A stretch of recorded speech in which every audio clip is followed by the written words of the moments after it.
You're a kid growing up in the 1980s, so naturally, cartoon shows and TV are your life. And this is an era when there are more cartoon shows on TV than ever before. The channels in your house are filled with some of the favorites. Smurfs, Transformers, and G.I. Joe are all must-sees, but you're also partial to shows like Dungeons and Dragons. Weekdays, however, aren't complete without watching old Scooby-Doo episodes. But you're also a fan of the wacky Inspector Gadget. You can't get enough of the Super Friends, but also make time each week for the beloved Muppet Babies.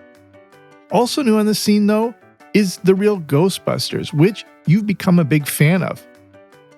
These are just some of the great offerings out there, but there is one unique theme that connects all of them. It's actually more than a theme. It's a specific voice. A voice that is in more of the shows you watch than you ever realized. I'm Jamie Logie, and this is Everything 80s, a podcast that looks back on a decade that forever changed the way we dressed, consumed, and connected. And today, it's a look back on the remarkable voice talent that gave us a lot of our childhood. This is a story of Frank Welker, the voice of the 80s.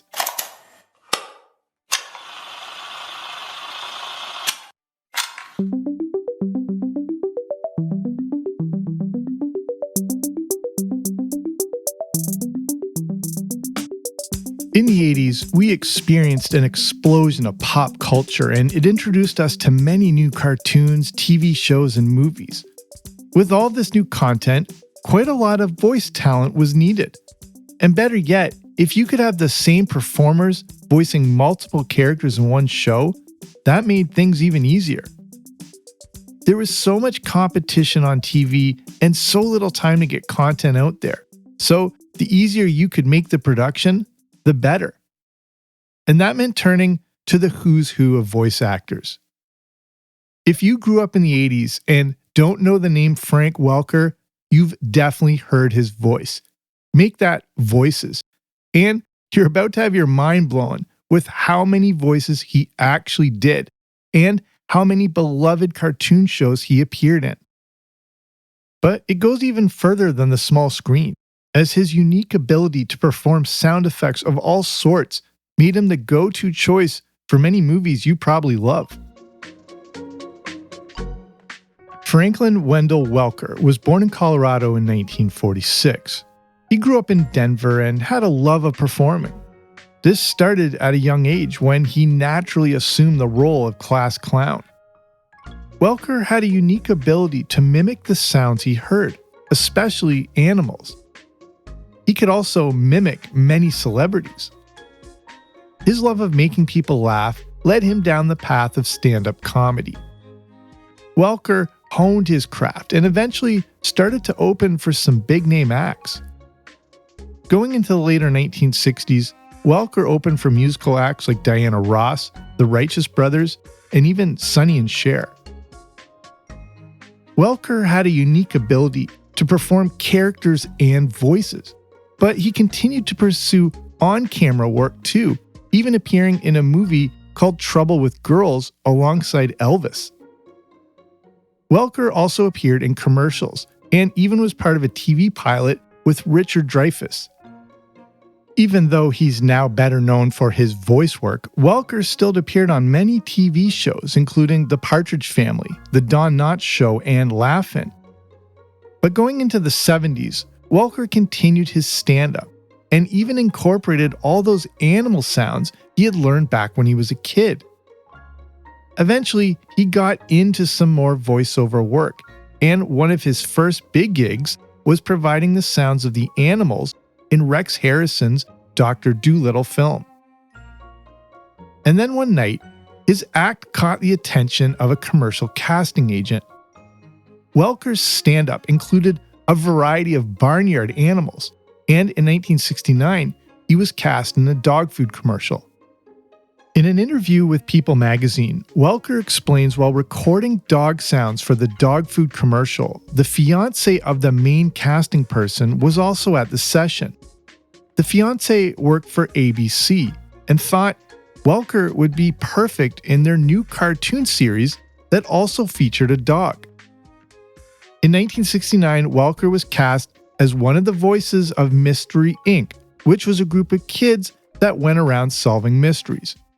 The group also had a companion, a food-loving dog named Scooby-Doo. That settles it.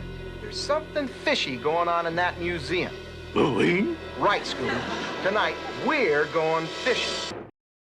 Alongside Don Messick as Scooby-Doo and Casey Kasem as Shaggy, Frank Welker provided the voice of Fred Jones. Welker impressed everyone with his vocal talents and also how quick he was with improv and creating something on the spot. This all goes back to his stand-up comedy days, and even all the way back to being that class clown. Now, it looked like Welker had a full career on his hands. Scooby-Doo led him to voice yet another dog, Wonder Dog on The Super Friends. Gathered together from the cosmic reaches of the universe, here in this great hall of justice, are the most powerful forces of good ever assembled. As we reach the end of the 1970s, Welker voiced yet another dog called Dynomutt, a robotic-type dog that had many gadgets attached to its body. This would be the influence for another cartoon that Welker would be a part of that we'll get back to in a bit. Welker also voiced Fangface. Fangface! Every 400 years, a baby werewolf is born into the Fangsworth family. And so when the moon shined on little Sherman Fangsworth, he changed into Fangface. Then he was Heckle and Jekyll and Quackula on the New Adventures of Mighty Mouse and Heckle and Jekyll. I'm Heckle. I'm Jekyll, and we're here on the double. We're silly and funny and always in trouble. I'm that crazy, goofy vampire doc. I sure would like to scare you, but I never have the luck. As we enter the 1980s, we are slowly getting into the era of the cartoon tidal wave that took over our TVs. Due to the lifting of advertising regulations for children, more new cartoon shows than had ever been seen before hit the airwaves. And someone needed to voice all the new characters appearing on our screens. Welker had quickly made a great name for himself as someone who was not only immensely talented, could improv, was great to work with, extremely creative, but just as importantly, was really fast. As the 80s began, Welker continued work on Scooby-Doo and the new Scrappy-Doo show. He continued on the Super Friends and the joint Scooby-Doo Richie Rich show. For Richie Rich, he provided the voice of Dollar the Dog and Dr. Blemish. In the early 80s, he also appeared in some lesser-known cartoons, or ones that failed to catch on, like Black Star and The Fonz and the Happy Days Gang, where he played Mr. Cool. Welker was also part of the Mork and Mindy, Laverne and Shirley Fonz Hour, and yes, those were actual cartoon shows. But also in the early 80s, he was a part of a cartoon series that really caught on.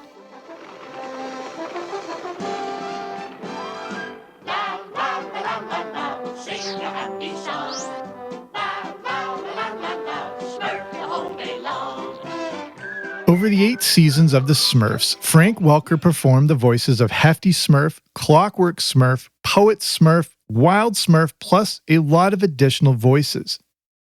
I have to point out here that I'm just barely scratching the surface of shows Frank Welker has appeared in, as his credits are so vast we could be here for days.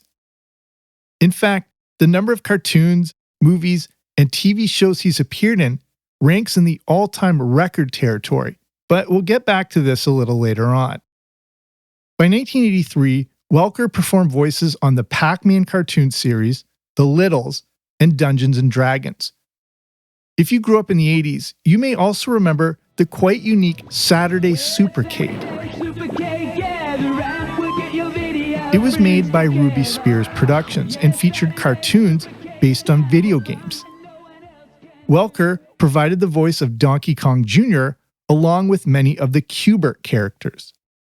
Next is his appearance on one of the most beloved cartoons of the entire 1980s.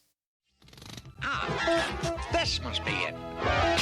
Here's one for the road gadgets. I feel like singing. In a show about a bumbling cyborg-like detective called Inspector Gadget, Welker was the voice of the evil Dr. Claw, Brain the dog, and Mad Cat.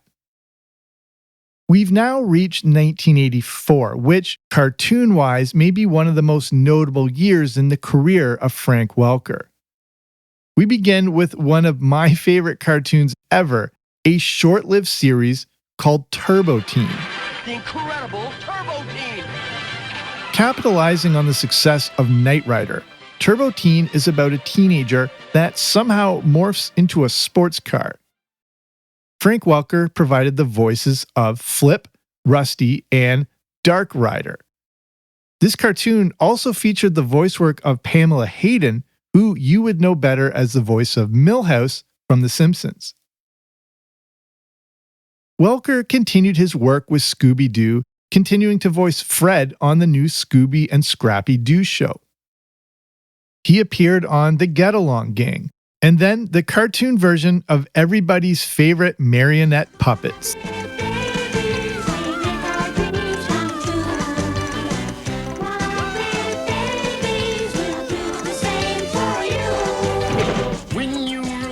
Frank Welker was the voice of Baby Kermit, Baby Beaker, Skeeter, and Irma.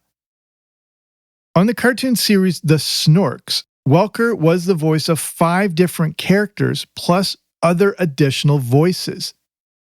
Things were going very well, but Frank Welker was about to get the call for a new cartoon series that featured an evil character, the one he would be best remembered for. Everything 80s will return after these messages.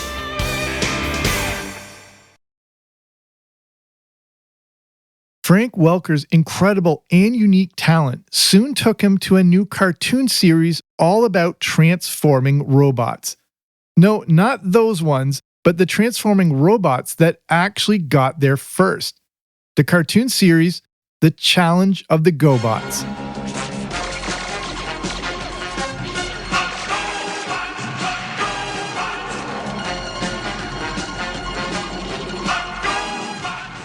Welker was the voice of Scooter, Zeemon, Blaster, and Rest Q. But then comes the cartoon and the voice he may be best known for. That rocket fuel is the last resource we need to defeat the Autobots and control Cybertron. Right on schedule, aren't we? No thanks to you, Starscream. When the Transformers debuted in September 1984, about a week after the GoBots, we were introduced to 2 distinct characters. The first was the hero and leader of the Autobots, Optimus Prime, voiced by the great Peter Cullen. The other was Megatron, the evil leader of the Decepticons, voiced by Frank Welker. It's the cartoon show that is one of the most defining of the entire decade, and it includes the instantly identifiable voices of both Optimus Prime and Megatron. But Frank Welker also voiced another of the show's iconic characters. Prepare for flight. Destination, Iagon. Operation, assimilation. But besides the voice of Soundwave and Megatron, Welker was also the voice of characters like Groove, Mirage, Rumble, Ravage, Skywarp, and Trailbreaker, just to name a few. This was the advantage of bringing in Frank Welker in the 80s. It was like getting 20 voices in one, and each one was completely distinct from the other. In a 2007 interview with GameStop, Welker says that on the first day of auditions for Transformers, he walked in to see a table full of photographs of the characters. He was told to pick 3, but since he wanted to push the envelope and showcase his immense talent, he picked 7. At this point in the 80s, there was so much cartoon competition that the studios had to get things out as quickly as possible. Hasbro and the Transformers had already been beaten to the transforming robot punch by the GoBots. And when it came time to hone and shape the characters, Welker was given free rein with the Transformers. One of the amazing things here, especially with Megatron, is you aren't hearing any enhanced vocals. What sounds like audio effects is just Welker's natural talent and ability in performing Megatron. In an interview at TFCon, Welker explains how the voice of Soundwave did have some electronic enhancement, but the essence of Soundwave was already in his natural performance. If you want some more on the full history of the Transformers, I have a previous episode all about it. One interesting thing is that both Frank Welker, the voice of Megatron, and Peter Cullen, the voice of Optimus Prime, appeared on both the GoBots and Transformers at the same time. When The Transformers the movie was released in 1986, Welker continued to be a big part of it, not only as the voice of Megatron and Soundwave, but some newer characters like Junkion and Wheelie. And I also have a previous episode all about the movie that warped a generation of kids if you want to go back and check that out.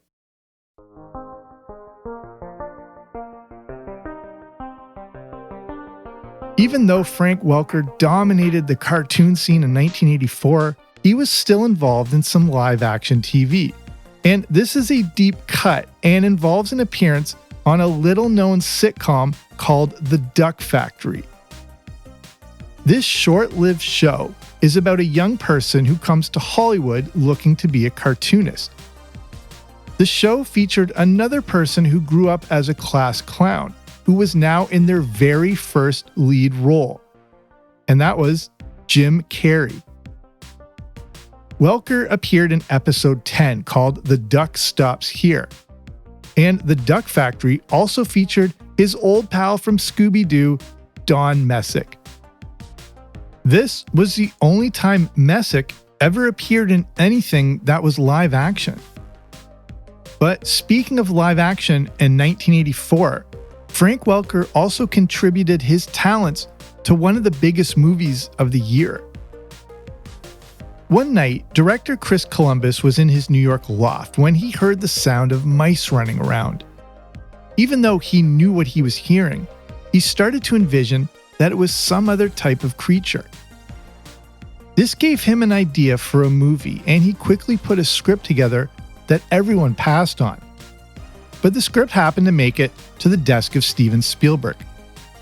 Spielberg happened to be walking by one day at the exact right time when the script was on his secretary's desk, and he thought it seemed interesting. That movie was called Gremlins. Welker provided the voice of the main gremlin Stripe, along with the sounds made by the Mogwai and the other gremlins. Bringing in Frank Welker was again a smart decision. Instead of spending all the time and money on the technology to create some organic sounds for these creatures, why not use someone who can create them on the spot? By using Frank Welker, you had someone that could give you a variety of options and then quickly adapt and improvise them as needed. Frank Welker could replace an entire soundboard. Speaking of not needing to create artificial sounds for a movie, and also in 1984, Welker provided the effect of Spock's screams in Star Trek III: The Search for Spock. In the coming years, other studios turned to Welker's unique ability to create sound effects to spare them in having to create their own. In 1986, Welker created Jinx the Robot in the infamous Space Camp movie. Space Camp is a movie about a bunch of kids who are accidentally blasted into space on the space shuttle and have to race against time in order to survive and return home. If you know your history, you know the problem is this movie came out not long after the Space Shuttle Challenger disaster, making it one of the biggest marketing nightmares in film history. But speaking of space, and also in 1986, Welker provided the unique sounds of the aliens on board the ship in Flight of the Navigator. Back on the small screen, you'd think that just being in Transformers, one of the defining cartoons of the 1980s, was significant enough. But Welker was in another staple cartoon show, G.I. Joe. In the mid-80s, Welker provided the voices of Copperhead, Flash, Freedom, Junkyard, Short Fuse, Polly, Torch, and Wild Bill.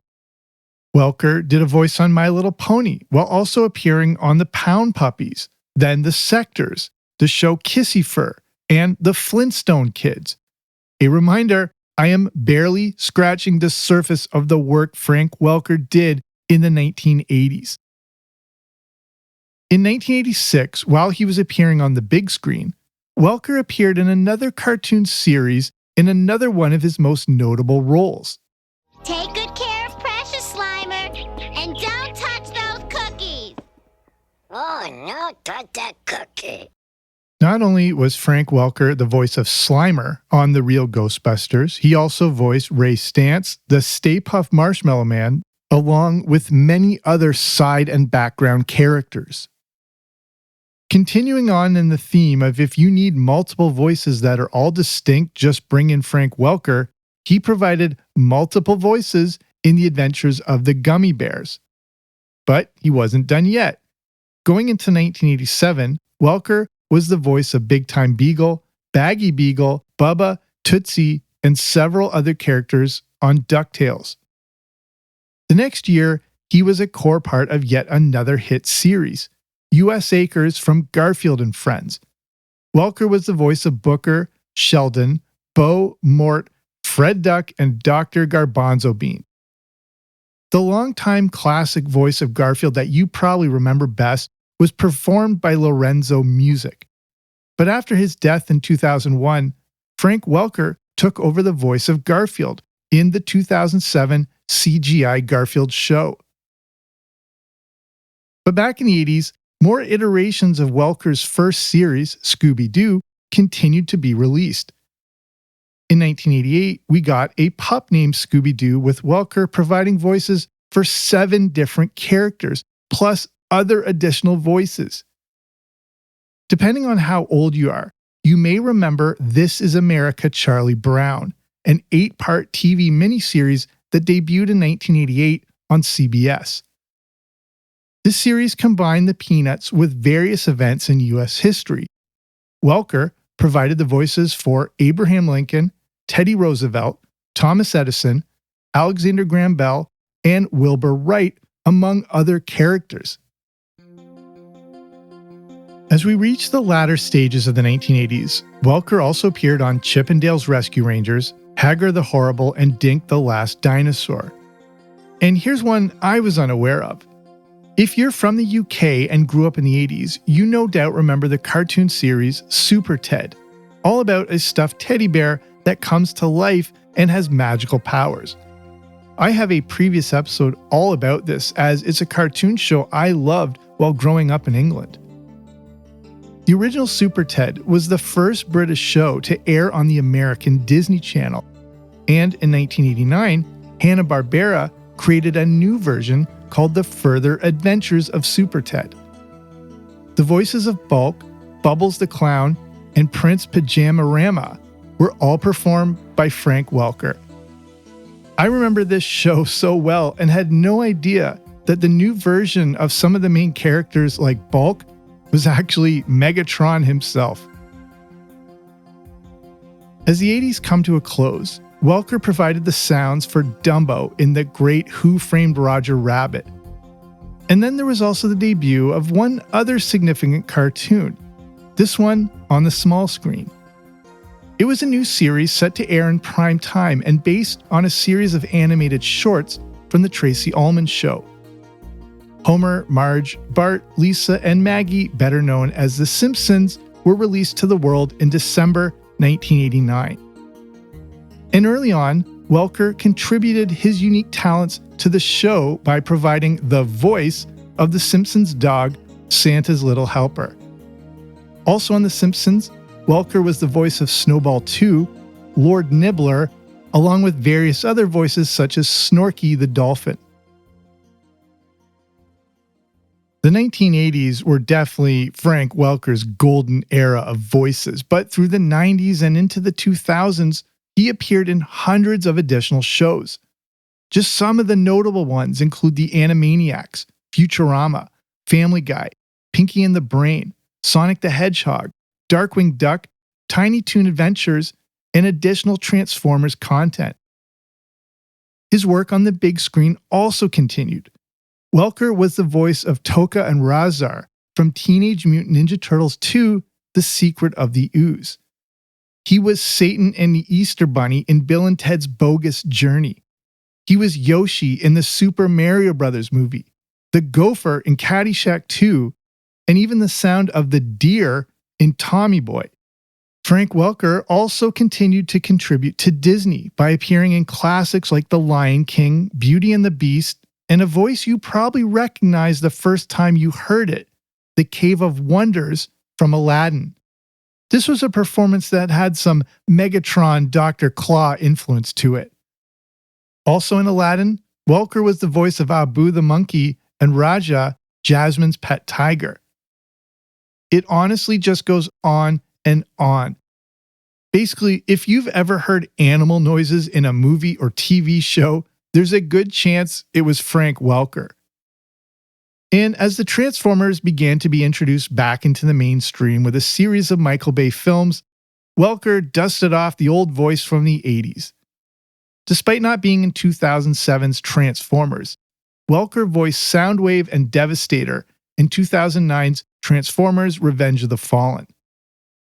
He voiced Shockwave, Soundwave, and Barricade in Transformers: Dark of the Moon, Galvatron in 2014's Transformers: Age of Extinction, and in 2017, he came full circle, once again providing the voice of Megatron in Transformers: The Last Knight.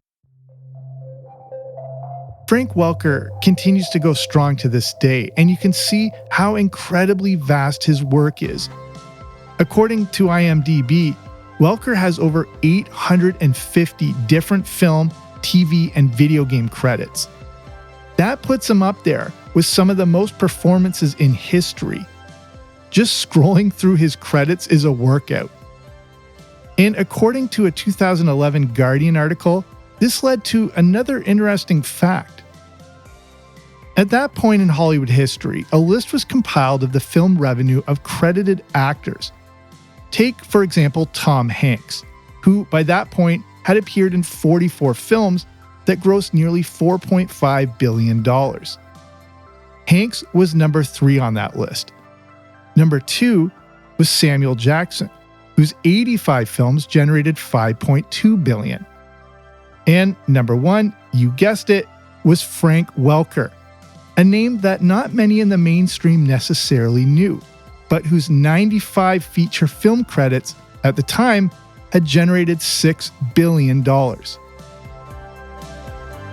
One of the most amazing things to me about Frank Welker is not only the prolific amount of performances he's done over the decades, specifically in the 1980s, but how he could come up with so many unique voices and sounds. It's amazing to look back on all these TV shows and movies we watched where Frank Welker was the one constant. He could alter his voice so much to create an endless amount of distinctive characters. At the time, I had no idea that Megatron, Slimer, Soundwave, the Gremlins, and many voices I heard on dozens of cartoon shows were all the same person. The great Mel Blanc, the voice of Bugs Bunny, Woody Woodpecker, and Daffy Duck, was known as the man of 1,000 voices. Frank Welker is right in that same league. And if you grew up in the 80s, whether you knew it or not, he was the voice of your childhood.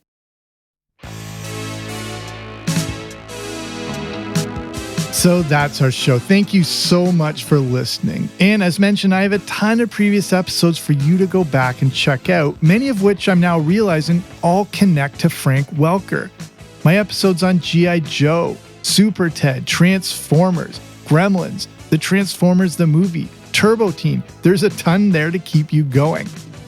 And if you haven't already, be sure to subscribe to the Everything 80s podcast wherever you listen to podcasts so you don't miss out on new episodes.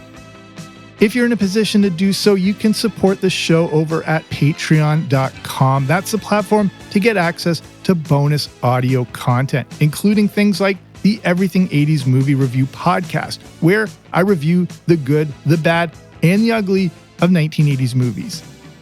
If you want to learn more, you can just head on over to patreon.com/80s. That's patreon.com/80s, or click on the link in the description.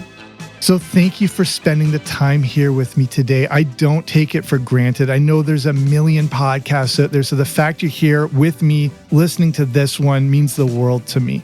So that's it for me. I'm Jamie. This has been Everything 80s, but I'll be back soon with a new episode. Don't you dare miss it.